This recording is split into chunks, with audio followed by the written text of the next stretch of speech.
अब हम लोगों ने ये देखा है कि इंडक्शन मेथड से चार्ज करना या क्वेश्चन एराइज करता है, बच्चों को यह कंसेप्ट नहीं रहता है या इंड्यूस चार्ज और इंड्यूसिंग चार्ज में क्या रिलेशन है, क्या दोनों का अमाउंट बराबर होता है या छोटा होता है या बड़ा होता है। तो एक बात हमेशा ध्यान में रखें कि इंड्यूसिंग चार्ज जो Q डैश है वह never greater than induced charge Q dash is never greater than the inducing charge Q minus Q। अब यह है कि इंड्यूसिंग चार्ज और इंड्यूस चार्ज में क्या रिलेशन है, यानी induce charge Q dash in magnitude में ऑलवेज लेस देन और equal to the inducing charge minus Q। अब इसमें किस तरह का रिलेशन है, इस रिलेशन को हम लोग देखें कि इंड्यूसिंग चार्ज में इंड्यूस चार्ज में क्या रिलेशन है। इसमें फर्स्ट पॉइंट है Q dash is less than equal to mod of Q, यानी Q डैश जो इंड्यूसिंग चार्ज है उसका वैल्यू इंड्यूस चार्ज Q से ये माइनस नहीं लिया गया है, इसका अमाउंट लिया गया, इसका मैग्नीट्यूड लिया गया, इसका साइन तो अपोजिट होता है, ये माइनस होगा तो ये प्लस होगा, लेकिन इसका अमाउंट यानी मैग्नीट्यूड, मॉड का मतलब होता है मैग्नीट्यूड, उसका value numerical value Q dash is less than equal to Q, यानी Q डैश का वैल्यू Q से छोटा भी हो सकता है और बराबर भी हो सकता है, किंतु Q डैश Q से कभी बड़ा नहीं होगा। रिलेशन है सेकेंड पॉइंट, इसमें रिलेशन क्या होता है, तो Q dash is equal to minus Q into 1 minus 1 by K। This is induced charge, ये Q dash is induced charge and minus Q is inducing charge. और ये की क्या है कि डाइइलेक्ट्रिक कांस्टेंट, डाइइलेक्ट्रिक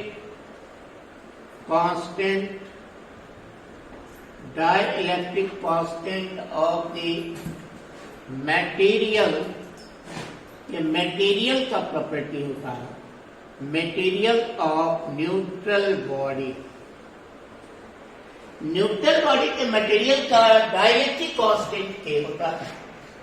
अब इसका थर्ड पॉइंट है कि Q डैश का मॉड फॉर इंसुलेटर का मतलब bad conductor, so K is greater than 1, therefore Q dash का mod is less than Q। for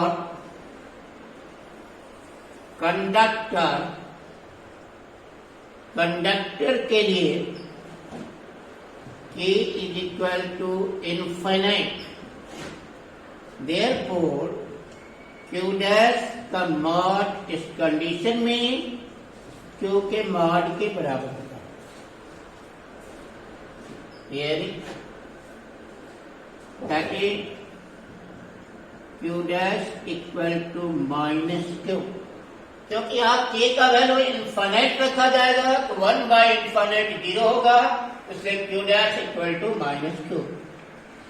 यह नेगेटिव साइन इसलिए आया है कि अगर ये Q नेगेटिव होगा तो Q डैश पॉजिटिव होगा, Q पॉजिटिव होगा तो Q डैश नेगेटिव होगा, यानी इंड्यूस चार्ज इंड्यूसिंग चार्ज का अपोजिट नेचर में होगा, यह इस बात को इंडिकेट कर रहा है।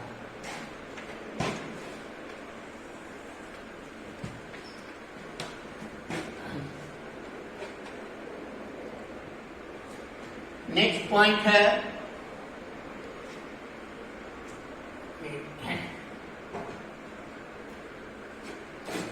ये इंड्यूसिंग चार्ज और ये इंड्यूस चार्ज में। नेक्स्ट पॉइंट है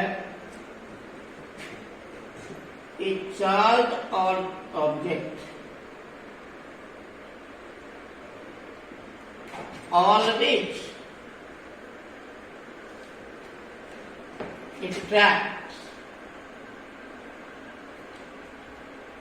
attracts an uncharged object.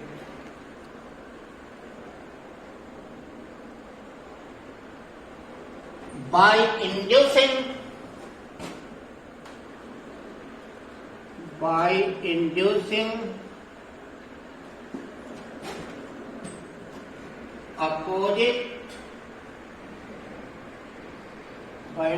opposite charge on closer side of the object.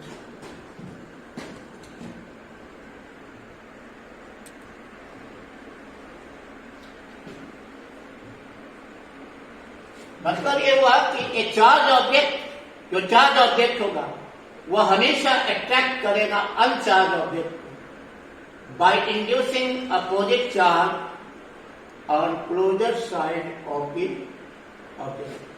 Object के क्लोजर साइड में अपोजिट चार्ज इंड्यूस करके अट्रैक्टिव हो देता है।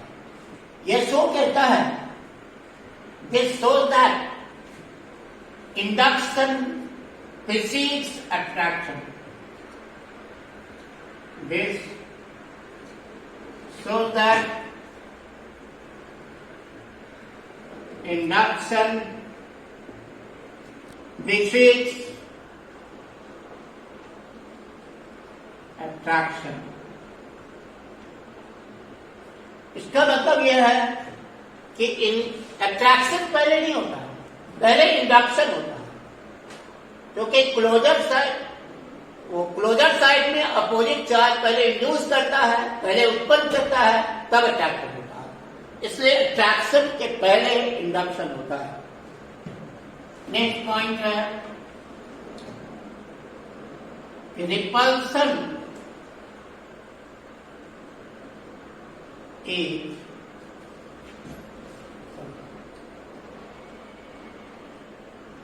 a charged object can never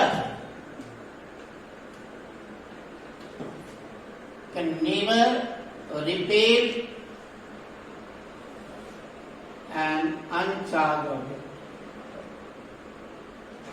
and uncharged object। मतलब ये हुआ कि वो कभी भी चार्ज ऑब्जेक्ट अनचार्ज ऑब्जेक्ट को रिपेल नहीं करेगा, रिपल्सन नहीं करेगा। This shows that repulsion is this shows that repulsion is the surer test of electrification।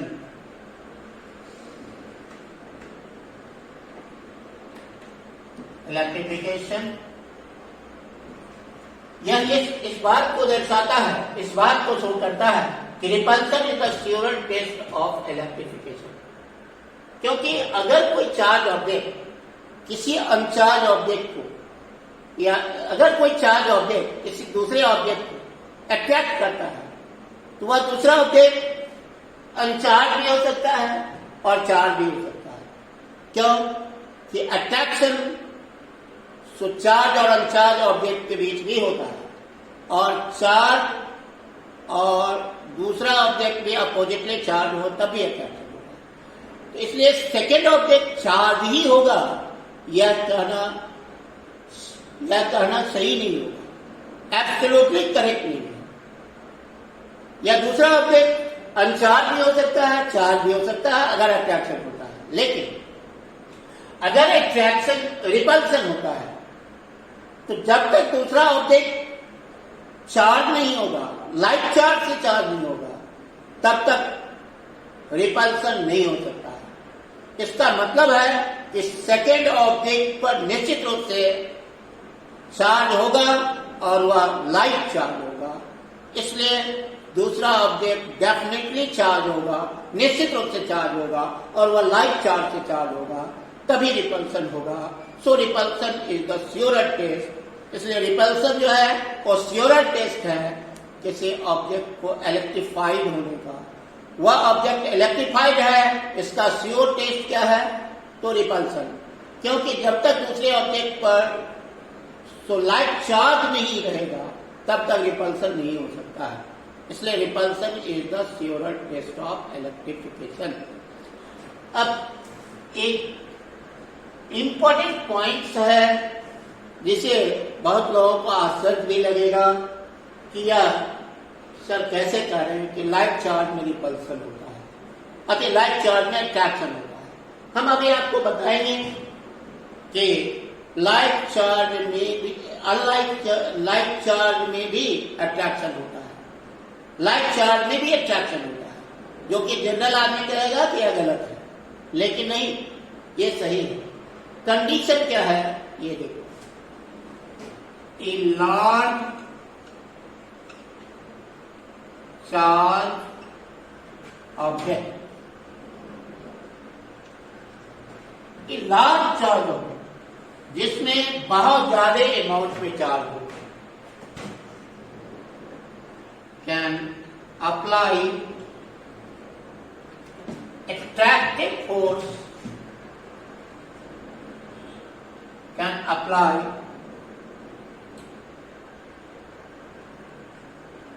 attractive force on a very small light charge object। कैसे? by inducing opposite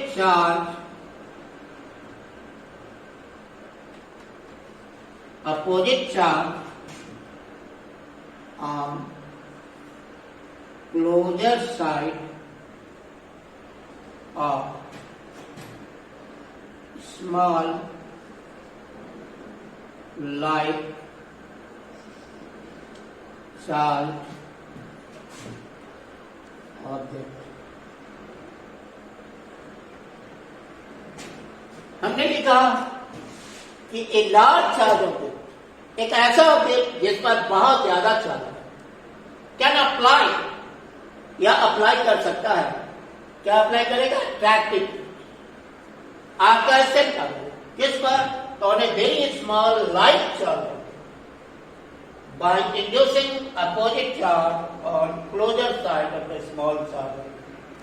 तो लोगों को लगेगा क्या कि यह लाइट चार्ज में तो रिपल्सन होता है, फिर लाइट चार्ज में अट्रैक्शन कैसे होगा? इसका कारण यह है कि मान लो कि एक ऑब्जेक्ट है जिस पर बहुत ज्यादा क्वांटिटी में चार्ज है, बहुत ज्यादा अमाउंट में चार्ज है, और दूसरा ऑब्जेक्ट उसके पास है जिसमें कम अमाउंट में चार्ज है, यानी उसमें लाइट कम अमाउंट में लाइट चार्ज है, मतलब छोटा अमाउंट में लाइट चार्ज है। तो यह लाइट चार्ज और लाइट चार्ज में तो रिपल्सन होना चाहिए था, लेकिन अट्रैक्शन हुआ है।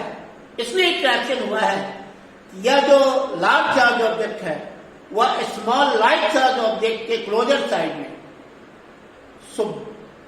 चार्ज इंड्यूस करता है जिसका अमाउंट कंपैरेटिवली तुलना में उसमें जो लाइक चार्ज है उसके तुलना में इसका वैल्यू बहुत ज्यादा है। इसलिए क्लोजर साइड में जो ज्यादा अमाउंट में अपोजिट चार्ज इंड्यूस हुआ है वह है, और पहले से जो उस पर लाइक चार्ज है, दोनों को अगर हम ऐड करेंगे तो नेट चार्ज उस पर माइनस आ जाएगा, यानी नेट चार्ज अपोजिट आ जाएगा। इसलिए very large charge object very small like charge object को अट्रैक्ट कर सकता है। और यह आपको हमने एक्सप्लेन किया कि स्मॉल लाइक चार्ज ऑब्जेक्ट में जो इंड्यूस अपोजिट चार्ज उत्पन्न होता है उसका अमाउंट बहुत ज्यादा रहता है, इसीलिए वह माइनस अपोजिट चार्ज जो इंड्यूस हुआ है उसका अमाउंट पहले से जो उस पर लाइक चार्ज ऑब्जेक्ट है, लाइक चार्ज है, उसकी तुलना में ज्यादा होता है, तो नेट चार्ज इस पर अपोजिट आ जाएगा। इसीलिए पहला वाला ऑब्जेक्ट और दूसरे वाले ऑब्जेक्ट में नेट रिजल्ट क्या होगा, तो एक पर और दूसरे एक पर जितना चार्ज रहेगा दूसरे पर उसका नेट जो चार्ज होगा वो अपोजिट होगा और इसीलिए अट्रैक्शन होगा। इसलिए एक लाइक चार्ज ऑब्जेक्ट एक large charge object a very small like charge object को अट्रैक्ट कर सकता है। यह इससे क्लियर हो रहा है, और इस कॉन्सेप्ट को मेमोरी में स्टोर कर लो। यह होता है और कैसे होता है इसका हमने प्रूफ भी बताया कि क्यों होता है लाइक चार्ज में अट्रैक्शन, कब होता है, किस कंडीशन में।